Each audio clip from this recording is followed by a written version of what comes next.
Welcome to the University of Texas at El Paso Music Department and the Fox Fine Arts Recital Hall. My name is Cherry Duke. I'm the director of opera, and I'm really pleased that you're all here.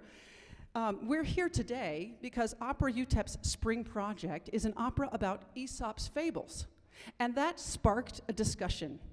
It turns out that these seemingly simple morality tales have deep roots in many cultures and across many disciplines. So, History and African American Studies professor Dr. Selfa Chew Melendez has brought us together today to explore how Aesop's fables have impacted the ethical teachings of Mexican, Jewish, Middle Eastern, and other cultures.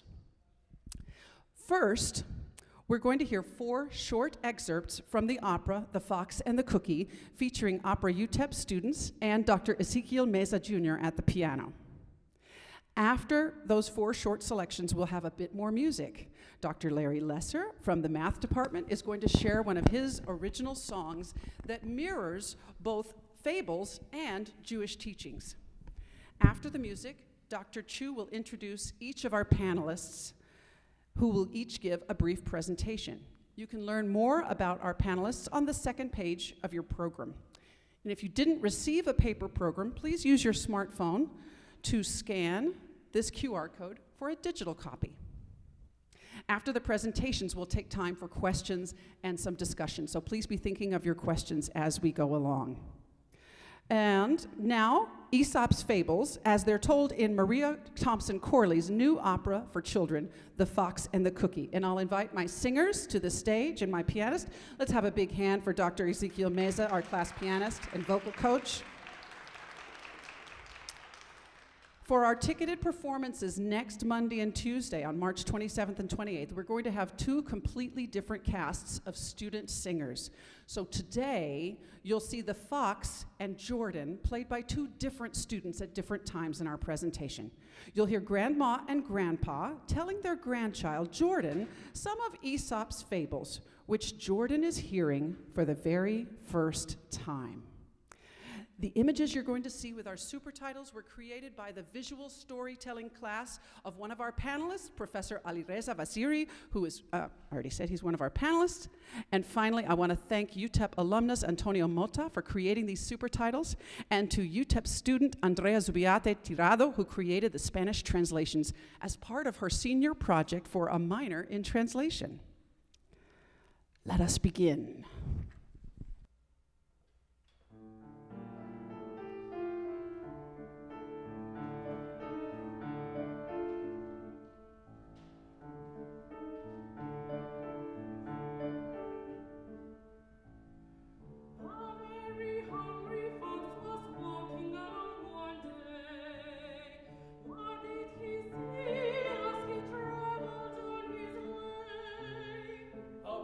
Of grapes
But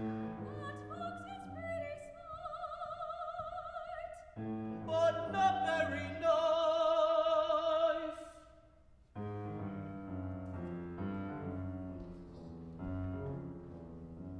And when you're not very nice, it always catches up to you in the end. Is that true? It is in Hollywood.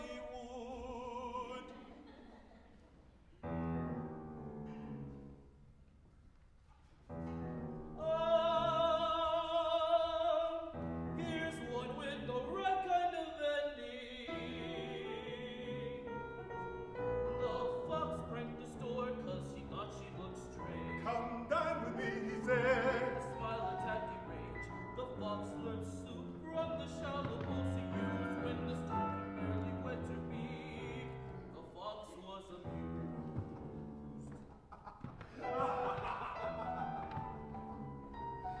The stork was mad but kept her cool. She invited the fox for fish. When the fox arrived, she stood. The aroma was so delish. With long vain necks stayed out of the fox's reach. The fox completely lost his cool. Now the moral I must teach. The point of the tale is really quite clear and a very useful tool. Won't stand man, won't win none. In other words, apply the golden rule.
Absolutely not.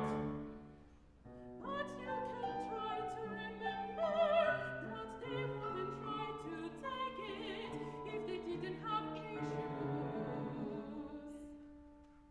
But isn't a sweater just a thing? Do things really matter that much? When I pretend they do, the cookies will be ready soon. We have time for one more fox story.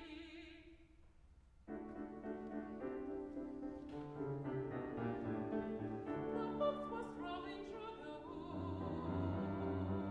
He caught the scent of something good. A crow up high in the trees was chopping on a piece of cheese. The fox commits that scheme and plot to rid the crow of what she got. Good morning, you gorgeous crow, he said. The crow just frowned and thumped her head.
Tickets are on sale now, in case you hadn't guessed by my graphics.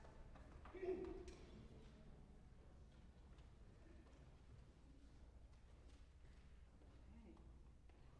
And now Dr. Larry Lesser from the Mathematics Department will perform The Best.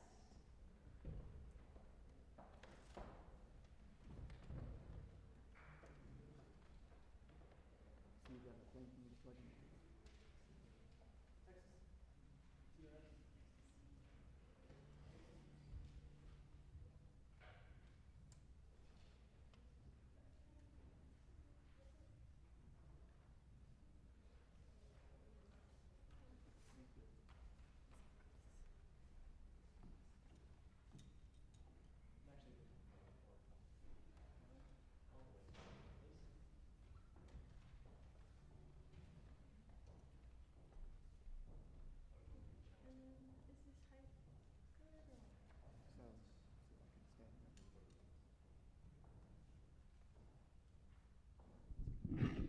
Oh, just out.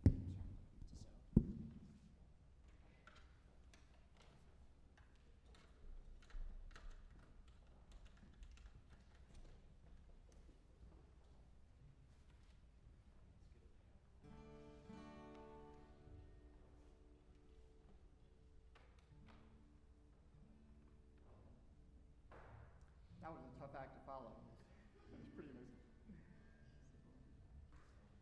But this song is the best. That's not bragging, that's the title.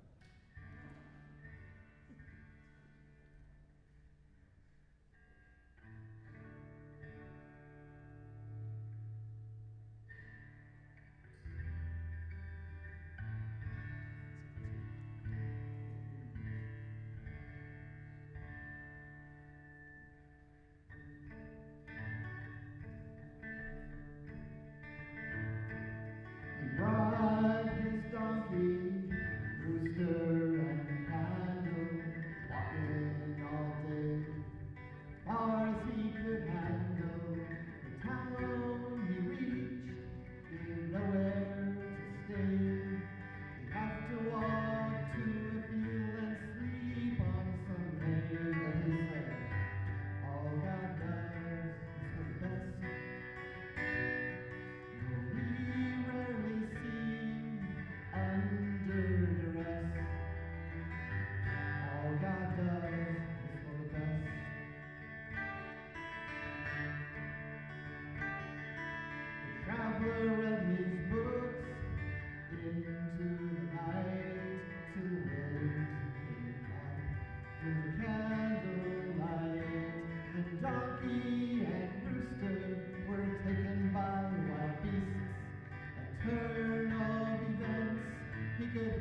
Okay, now it is.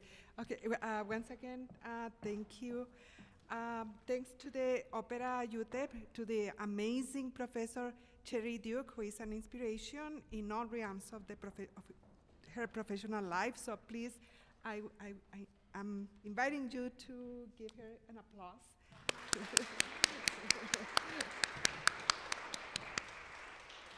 And of course, we thank our sponsors who are listed in the program.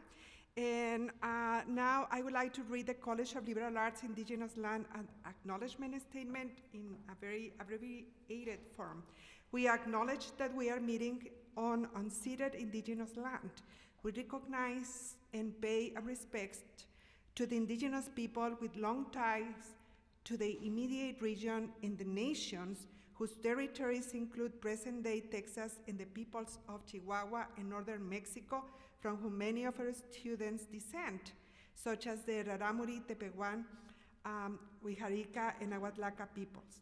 We honor your history and cultures, and we seek greater awareness of the myriad ways in which your legacy can guide us in fruitful partnership and mutually fulfilling relationships.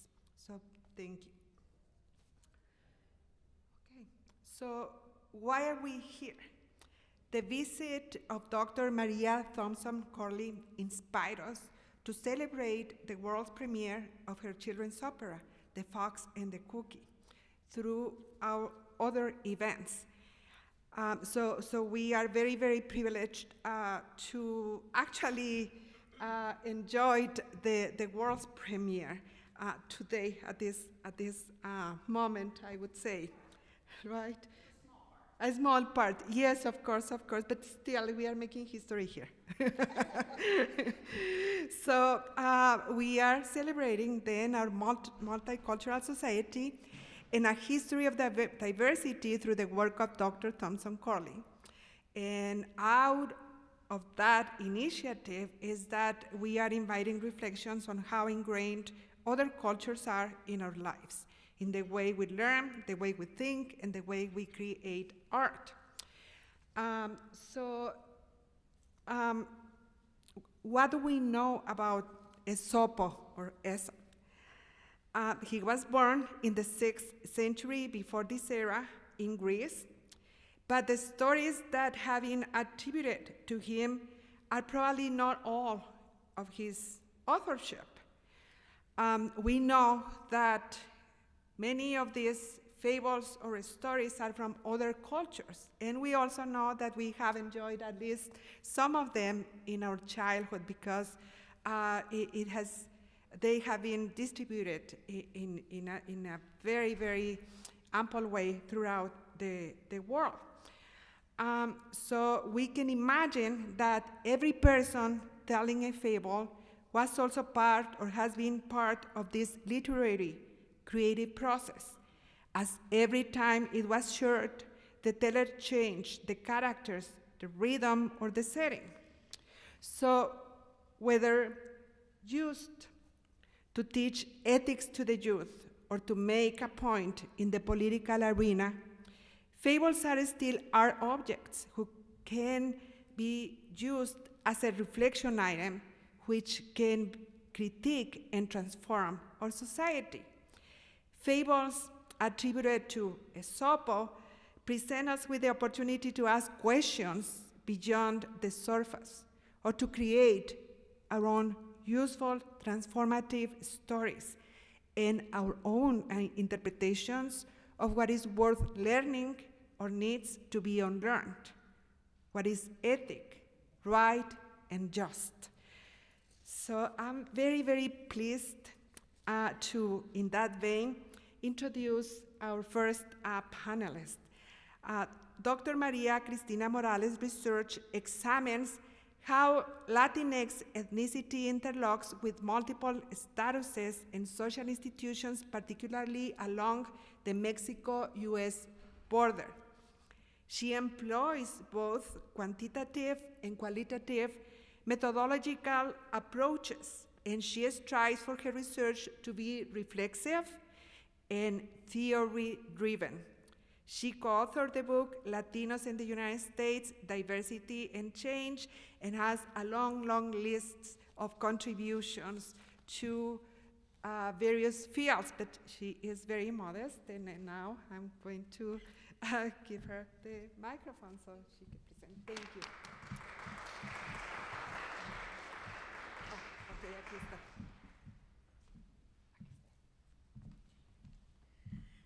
Good afternoon. I want to thank Dr. Chew and Professor Duke for the invitation today. I'm very excited about this opportunity because I'm a social scientist, so the opportunities to interact with the arts don't come by every day, so I'm super excited.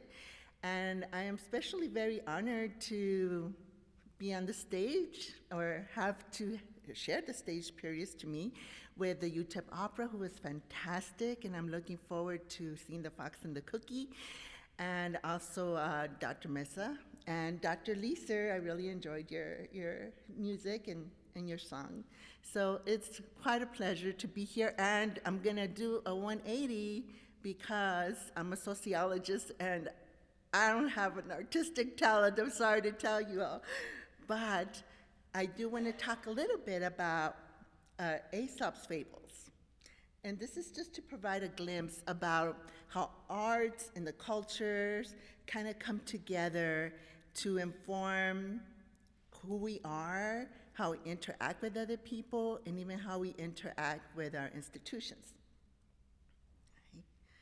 So music and art, sociologists have seen this as an object, and what caught my attention during the play was the sweater, right? She was like, this is not just a sweater, I need it. I needed this myself, right? So sometimes objects are more than just things. They take on the status of the person who is making those products, right? So sociologists have looked at music as an object of exchange at times.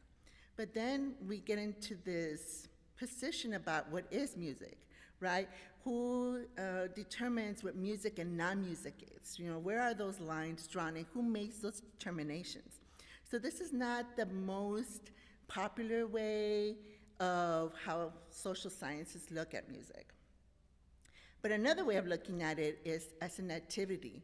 So here's the shift of music and art from being a verb or an object to being a noun, from being a verb rather than a noun. So it's the performance of it, the creation of it, right? And this is the most popular way of looking at the arts, or in terms of a social logical perspective, right? It's the making of it, not the end result.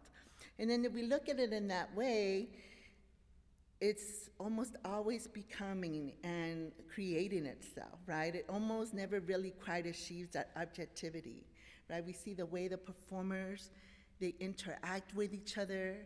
I'm sure every time they do it is not exactly the same way, right? Because there's this interaction that is happening with the artist, right?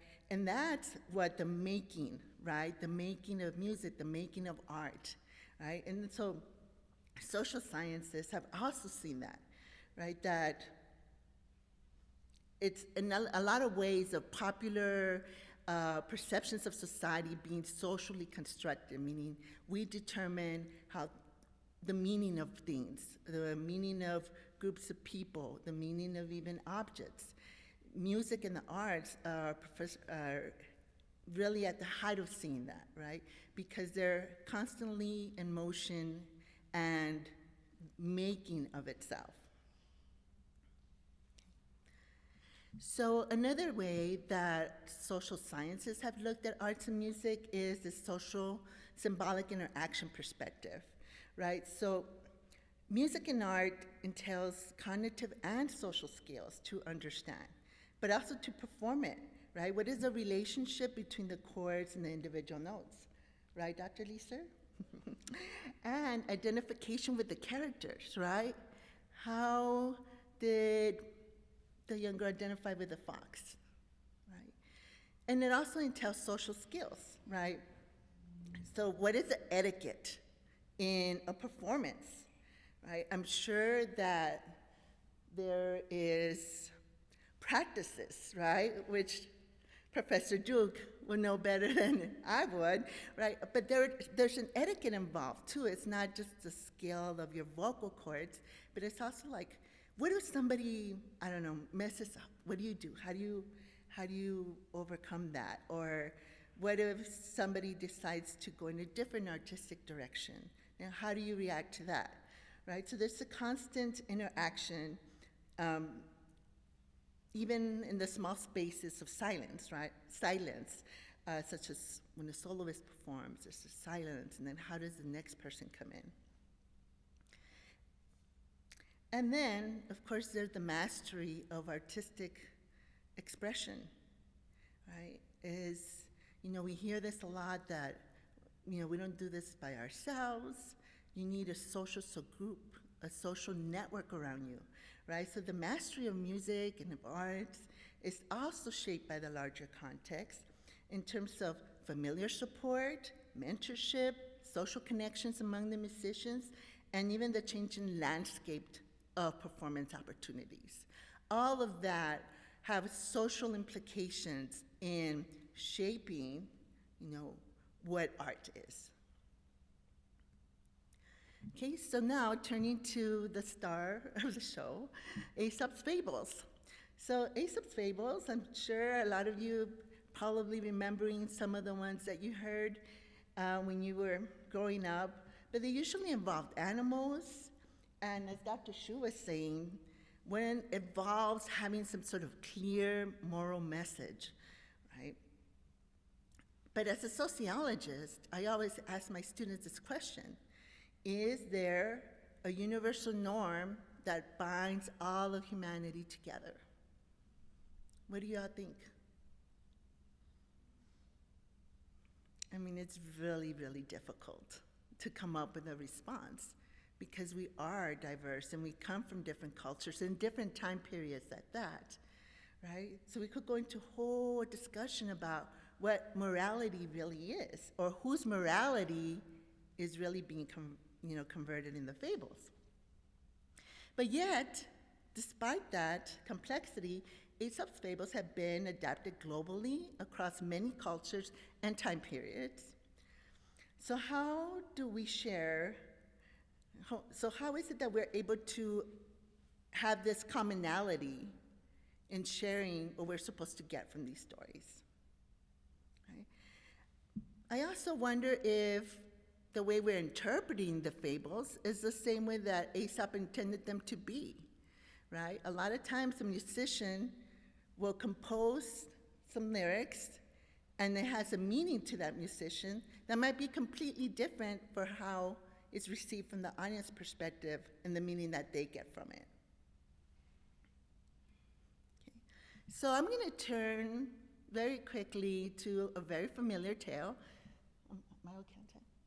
The Heron the Turtles. So a hare was making fun of a tortoise for moving so slowly. The tortoise eventually challenged the hare to a race. "I'll race you, hare," he said, "and I'll bet I'll win the race." The hare agreed to this challenge. A fox was found who set the course of the race and to judge who had won in the end. When the race started, the hare bounded off in front, making good progress. He was so far ahead, he decided he could afford to stop and have a rest. The tortoise was far behind, but yet felt that a little rest wouldn't hurt. However, the hare fell asleep, and as he lay sleeping, the tortoise continued along slowly. In time, he reached the finish line and won the race. When the hare woke up, he was annoyed at himself for falling asleep. So he ran off towards the finish line as fast as his legs could carry him, but it was too late, as the tortoise had already won. So what is the moral lesson in this fable?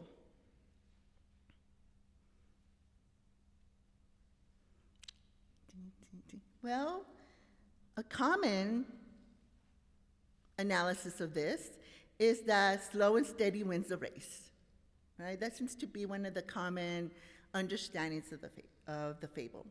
But could there be other messages? Is it pride comes before the fall? Or who are we supposed to be in this fable? Are we the tortoise? Are we the hare? Who's the foxes to determine the parameters of the race, how far to go, and to determine who the winner is? Is the fox our social institutions, right? And at different points of our times, are we the tortoise? Are we the hare? And we're the foxes, right? So these are constantly changing throughout our lifetime. So, in conclusion, people use music and art to give themselves and others meaning and make sense of their world. It is likely that various lessons could be grappled in each of Aesop's fables. Or what we identify as a moral lesson is what best applies to your own life at the particular time that you're reading it. So again, this is similar to the musician who writes lyrics with a different intentionality than how the audience receives and interprets it, or listening to a song for a second time and getting a different message out of it.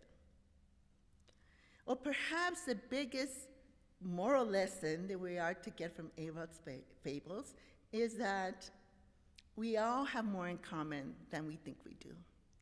Thank you.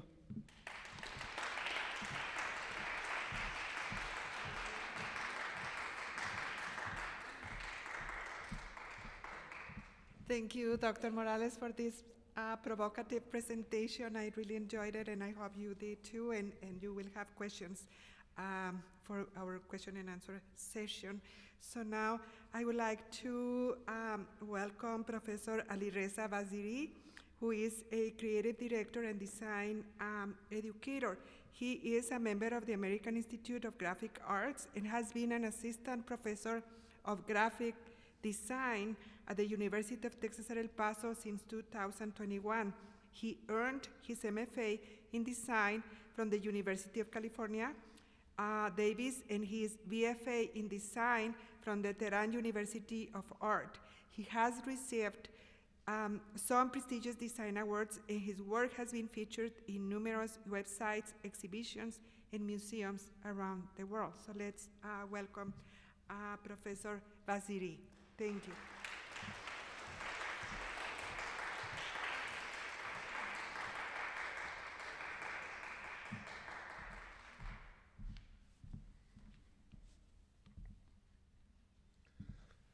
Hello, everyone. Thank you.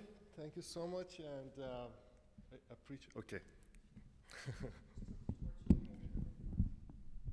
Is that okay? Okay. So, I would like to talk about this book, Kelile va Demne. My name is Alireza Vaziri. I'm an assistant professor of design here. Just let me do this. Okay. Kelile va Demne was originally written in Sanskrit, probably in Kashmir, sometime in the 4th century BC. In Sanskrit, it was called the Panchantra, or 5 discourses. It was written for 3 young princes who had driven their tutors to despair and their father to distraction. Afraid to entrust his kingdom to sons unable to master the most elementary lessons, the king turned over the problem to his wise Wazir. My last name is Wazir. He is the hand of the king. And the Wazir wrote the book, which concealed great practical wisdom in the easily digestible form of animal fables. It is a collection of fables, this book. The book consists of 15 chapters containing a lot of fables whose heroes are animals. A remarkable animal character is the lion, of course, who plays the role of the king. He has a servant ox, while the 2 jackals of the title, Kelile va Demne, appears both as narrators and protagonists. So, they work in the court of the king, Bankala, the lion. Kelile is happy with his lot, whereas the Demne constantly struggle to gain fame. The stories are Algerians set in a human, social, and political context, and in the manner of fables illustrate human life. For example, this is an illustration, Persian illustration for about 1,200 years ago. And as an Iranian, as a Persian, we have another very important book in our history that is Shahnameh, or the Book of the Kings. And Kelilo Demne is older than this one, but Shahnameh, have so many stories related to the Kelilo Demne. Let's watch this very short video.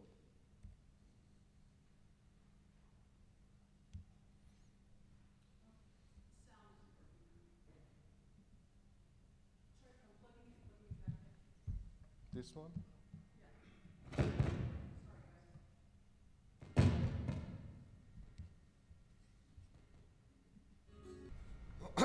So it is believed that 200 years after the Kelilo Demne, Persian king sent his personal physicians, Borzuye, to India to find a certain herb rumored to bestow eternal life upon him who partook of it. Of course, we cannot do that, but and we are looking for that yet.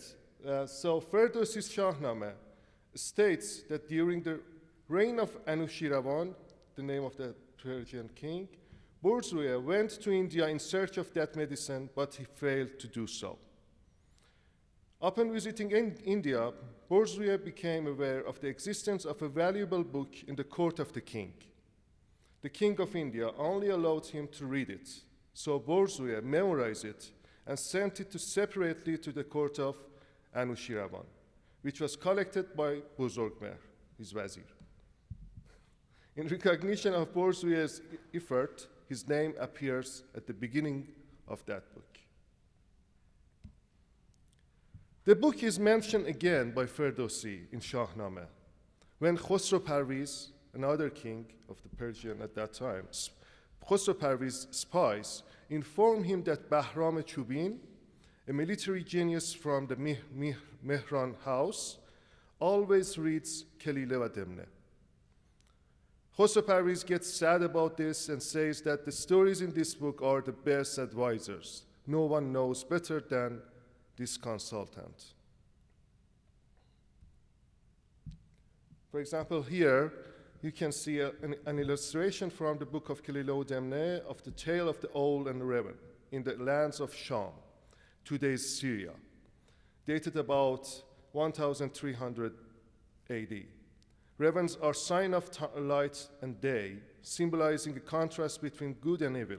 It is contrary to all the beliefs that see the raven as a symbol of darkness and blackness. Ravens, in order to overcome the army of owls, make a plan and breaks the owl's dark control. Another painting, another Persian painting, it is for Herat school, from the story of Kelilo Demne. It's Baisongori's version of the book dated 14th century AD. A lion attacks a cow named Shanzaba, and two jackals, Kelile and Demne, are also present in the scene. The combination of a golden background and blue sky, along with the sponge rocks with rich coloring, are the characteristic of this painting's school. The book was translated into Arabic by the scholar Ibn Muqaffa in the 8th century CE. It was so entertaining, however, that it's proved popular with all classes, entered the folklore of the Muslim world, and was carried by the Arabs to Spain. There, it was translated into Old Spanish in the 13th century, and then in Italy, it was one of the first books to appear after the invention of printing. By 1816, the Sarsi translated Kelile Demne into French in Paris. It was published in Oxford in 1819 in English, and the German translation of the book Kelile Demne was published in Stuttgart in 1837 by Wolf. So, in addition to its influence on world literature, Kelilo Demne has an impact on art and culture. The fables have been depicted in various forms of visual art, including illuminated manuscript and tile work. They have also been adapted into plays, operas, animations, and have inspired numerous other works of art and literature. Thank you so much. I really enjoy the opera. The visuals that you have seen is my visual storytelling class that we did in this spring. Oh yeah, yes, spring. We are in this in this spring, and I did not expect that, but this is very fantastic. I hope you will come next week for the full show. Thank you so much.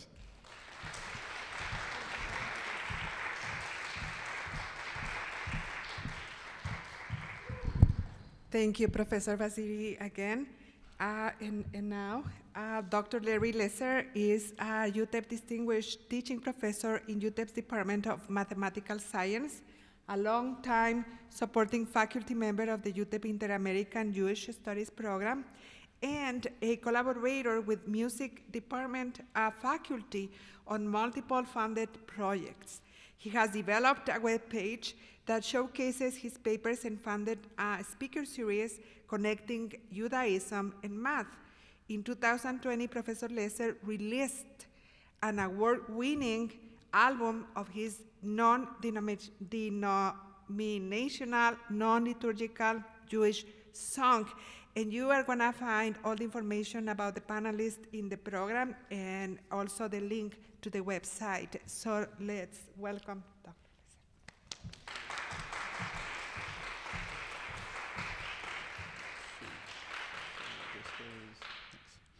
Okay. So, parables and parabolas, is that just wordplay or is there a connection? So, a parabola is like the path of a thrown ball, and the Greek etymology of the words parable and parabola talk about throwing an idea beside another. And so there is a connection there, and there's also a metaphor, because a parabola is a curve where each point is equally distant from a line called the directrix and a point called the focus. And a fable from philosophy has that common focus or point of a moral, some important truth in our lives. I have to show you this real quick here. Being a math guy, I even made a Venn diagram of my intersecting math, music, and Jewish identities, but don't worry, no more math today. I also want to acknowledge that this stage is sort of sacred ground to me. 5 years ago, I had the profound experience of playing my song about dialogue with a Palestinian-American UTEP colleague with the backing of the stellar 20-person Layali al-Sham, spanning many cultures. So it's really a pleasure to be back on the stage today. And so I learned about this awesome opera right after hearing the good news that UTEP was bringing back the Jewish Studies program. I was very happy to hear that. And so, yes, applause for that. And so it was very natural for me to reflect on connections of Judaism and this opera. And from the 4 specific fables in the opera, as you can see in my table here, I was able to readily identify similar sentiments in Jewish text, some of which perhaps are pre-Aesop, but others are definitely post-Aesop. And of course, these overlap with many other cultures and faiths, as you've heard from the other speakers. For example, where the arrow is basically the golden rule, which is in, I was going to say every religion, but I don't know if that's, so I'll say almost every religion. It's got to be almost all true, if not totally true. And so I reflected further on connections with the opera's theme of kindness and the role of parables and how parables are different from fables. Judaism certainly has a huge literature and culture of kindness. In italics here are the Hebrew words that if you did a Google search on, you would get tons of stuff if you'd like to read about it.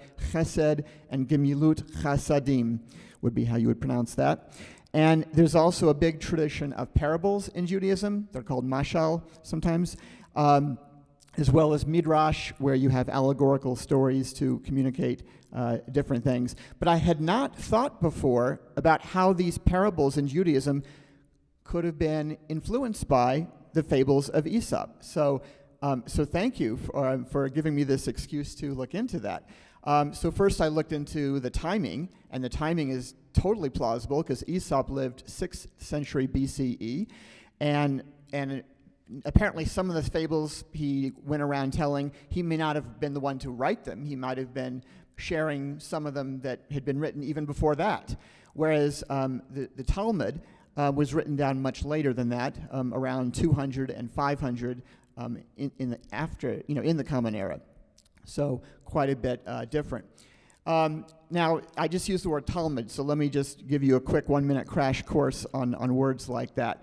So the written Torah is what I guess non-Jews might call the Old Testament, but Jews prefer saying Hebrew Bible to avoid suggesting that our covenant is out of date or something, And it comprises the 5 books of Moses, and then 8 books called prophets, and then 11 more books called writings.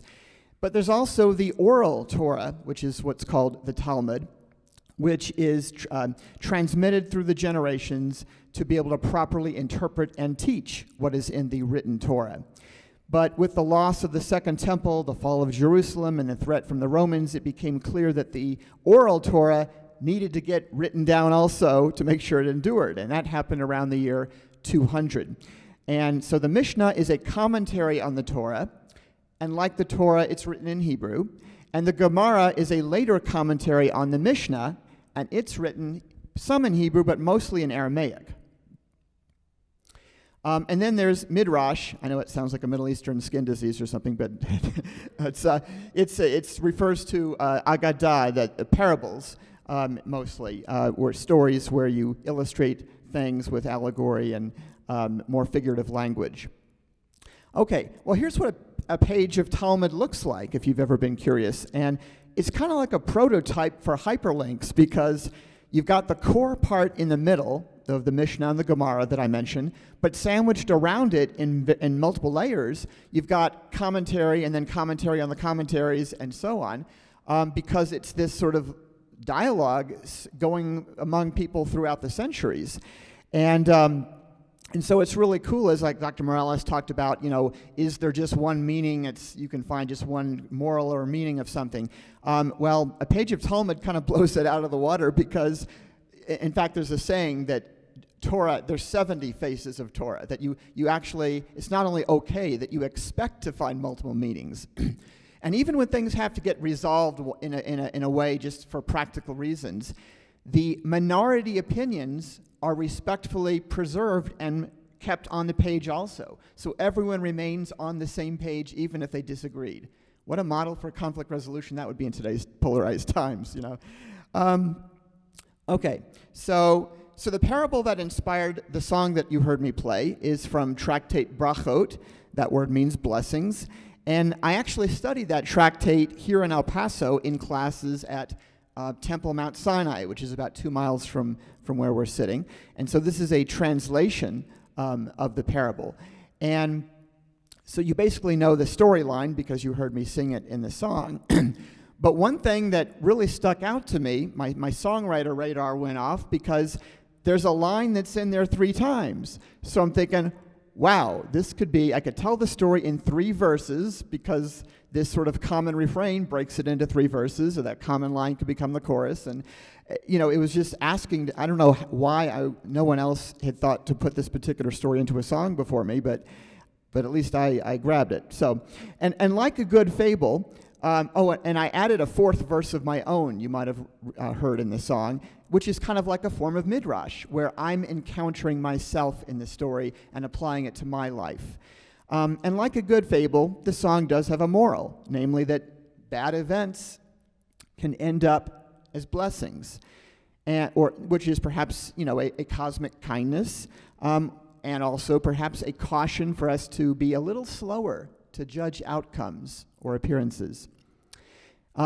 There's a lot of things this might make you think of. I mean, some of you may, if you're a country music fan, you might think of the Garth Brooks hit, Unanswered Prayers, where the long happily married singer gives thanks that he didn't end up marrying the person he once prayed to end up with. Remember that?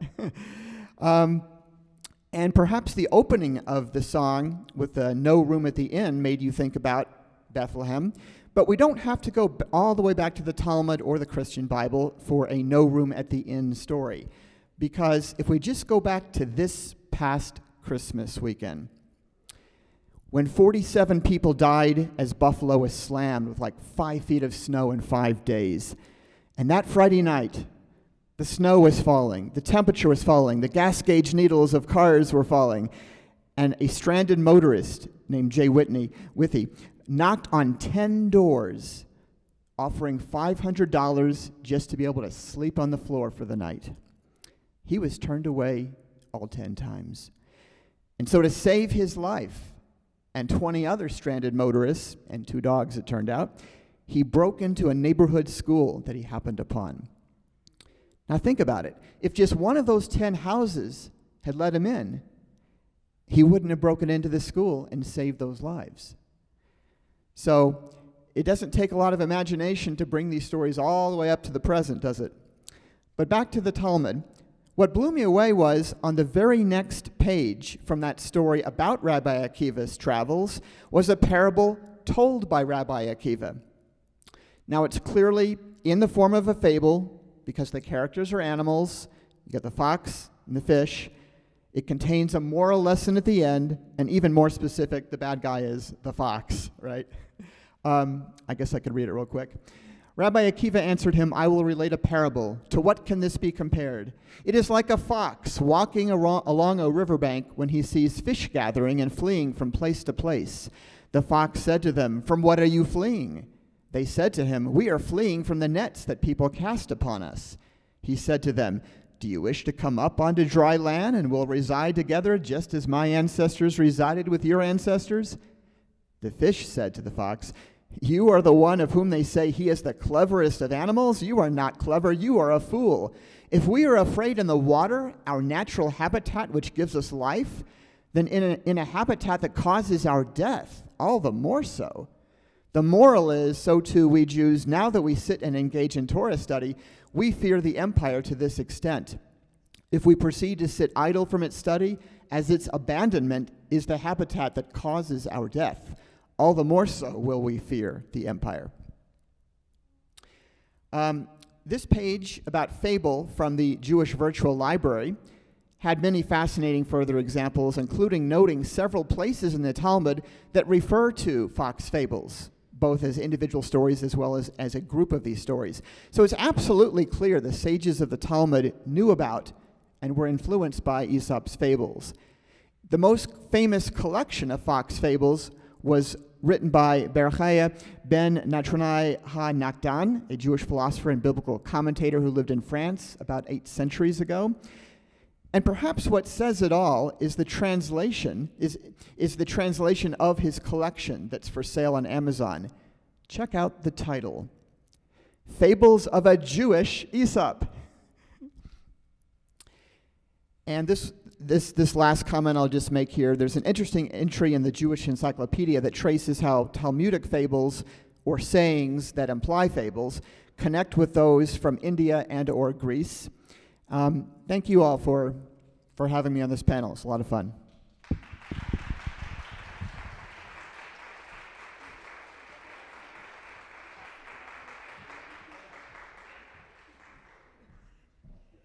All right, so I'm gonna invite our panelists to come to the stage and take a seat in the beautiful setting. And so I would like to know if you have any questions or comments. Turn off the lights, please. Someone turn the house lights. All right. Because I cannot see, but all right. I'll Okay. take care of the microphone on the floor, and if you'll pass it Oh, around between all the right, panels. sure. We can do that. So questions or comments? Any thought about these presentations, the music? Are you all going to get your tickets? Yes, please buy several tickets for your neighbors, your friends, right? All right. Does anyone have a question or a comment? Really? Do you all have questions or comments that could start the discussion? Yes, of course. I would like to ask,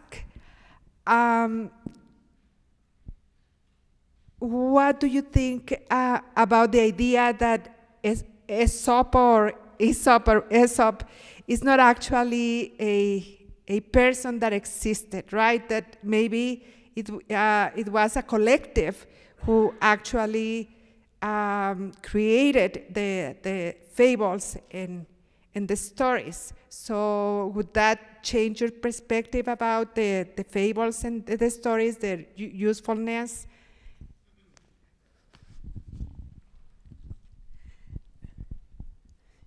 Well, I think that's precisely, maybe that's part of the moral philosophy that we're supposed to get, right? It's this, as I was reading into Aesop, there was that idea that was there like a person, or did the stories just sort of take on a life of themselves and evolved, and then they sort of became connected to this, a character, right? You could say more than a person. And so that's very much part of the artistic evolution that I was talking about, is the making of, right? In lots of ways, is Aesop's fables are constantly evolving, and the interpretations are constantly evolving. So Aesop himself is the making of Aesop along these ways. So I think that that's very much part of, making music, writing lyrics, and part of a lot of cultural expressions. I would add to that, one of my favorite quotes that Bob Dylan said was that a song is anything that can walk by itself. In other words, once the song is written, it has its own life, and people are it's gonna travel places and be interpreted in ways that the creator could not have imagined. And so, whether Aesop wrote the thing or disseminated and that someone else wrote, or maybe even neither, if it's attached to his name, a lot of things get attached to people's names when they were not the person to create it, but just maybe the person to get the word out, right? And I mean, even in math, like, you all know about the Pythagorean theorem with the right triangle, a squared plus b squared equals c squared. But there's a lot of things attributed to this one guy named Pythagoras that may have been just part of the Pythagorean school. And maybe it was some other person, right? I mean, we don't know, but it doesn't keep us from using the result. So, and I love the comment about how things are just always becoming.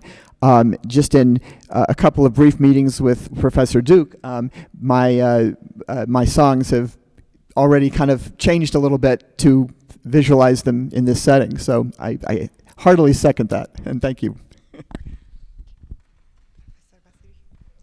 I'm not an expert actually in these topics, honestly. I'm a visual person, designer. So maybe next question I will answer. Yes, I have a question that you may start with this next round. If there are no other questions, okay, we have one. So maybe that's one that you. Hello. I just want to bring up something that Dr. Cristina Morales brought up during her presentation, the idea of shared morality across cultures.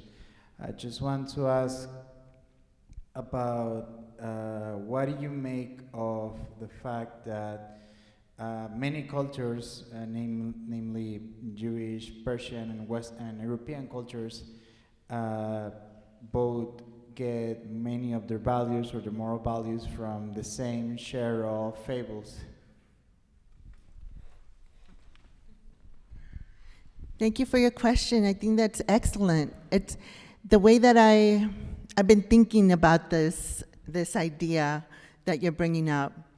And I think the best way that it captures for me is, like I mentioned, the song that you listen and sometimes you think, wow, that was written just for me, right? When it's written by somebody who maybe has no connection to your culture whatsoever, very distinct, maybe a different time period, and you think it was for you because you relate to it in a manner that you are seeing yourself in those writings, right? So I think that is what we are all seeing that there's different. It's not one morality, it's not one nugget to take away, but there's several, right? There's several.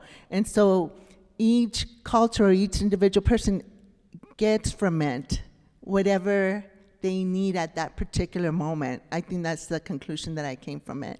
And I think that's why it relates to sort of so many different cultures and different time periods, because there's so many different ways of looking at it that you could reread it and be in a different state of mind or undergone a different experience, and then you still think it was written just for you, right? I'm reminded of the parable of the 5 blind men and the elephant, where depending on what part of the elephant you're standing next to, you think an elephant is like a spear or a hose or a fan, or, so. Yes, I was reading an article, in fact, just yesterday, and the topic was the Mexican dichos, sayings, and a lot of that has like a fable to it, because it's a lot of common items that one would encounter, like if you were raised on a ranch, and I can see where a lot of these things may be cross-bred, because when you think of Mexico, you have the Spanish, and when you think of the Spanish, you think about the Moors were there for a good long term, and there was also a big Jewish time for Spain. So I'm sure if someone were to spend some time studying, that there would be a lot of common threads in a lot of these bite-sized, the fables or dichos, which are like bite-sized bits of knowledge. Thank you. I want to just say that as we're staging the opera, we have this. I've had this experience as directing it, that the fables themselves are really very, very short, dichos, and they're based on art songs that were previously written by our composer. And an art song is, 2 or 3 minutes long. In some cases, these art songs are less than 2 minutes. And she took those art songs to create this 35-minute opera that you'll see on Monday and Tuesday. But as you saw today, we did 4 fables, and it was about 13 minutes. So, dichos, indeed. Yeah. We have another question in the back, but if you have Do we have another question? Yes, okay.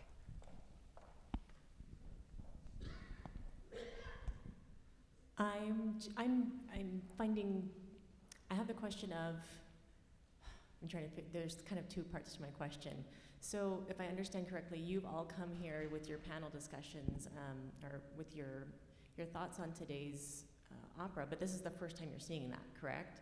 So I'm curious, as kind of like a little case study, if you will, what were your thoughts on some of the morals that you took away from this as we're exploring this this commonality, but also this individuality within this?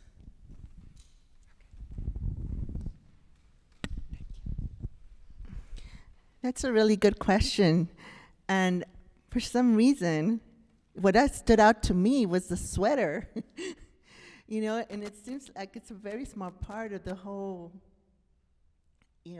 opera, but it was so, it's the extension of the grandmother's love, right, to the granddaughter. And the grandfather's saying, that's just an object. Why are you so attached to this object? It's just a thing, right? And when I was putting together my presentation and thinking about how music connected with sociology, that was one of the frames of thought, was like music as an object, and then people being critical of that, like it's more than just a thing, right? And so that really stood out to me, because this is the extension of her love, right? That sweater symbolizes the hard work that the grandmother put together to make the sweater, but also an extension of the love that she has for her granddaughter, right? And there's so many objects that we just take for granted all the time. You know, when we cross the lawn in Centennial Hall, do we think, wow, you know, there was a groundskeeper who put the seeds there for us to have grass and turn on the water to make sure it grows right and took care so that we could enjoy it. And we just pass on like if it's just a thing. And so that's kind of what resonated with me.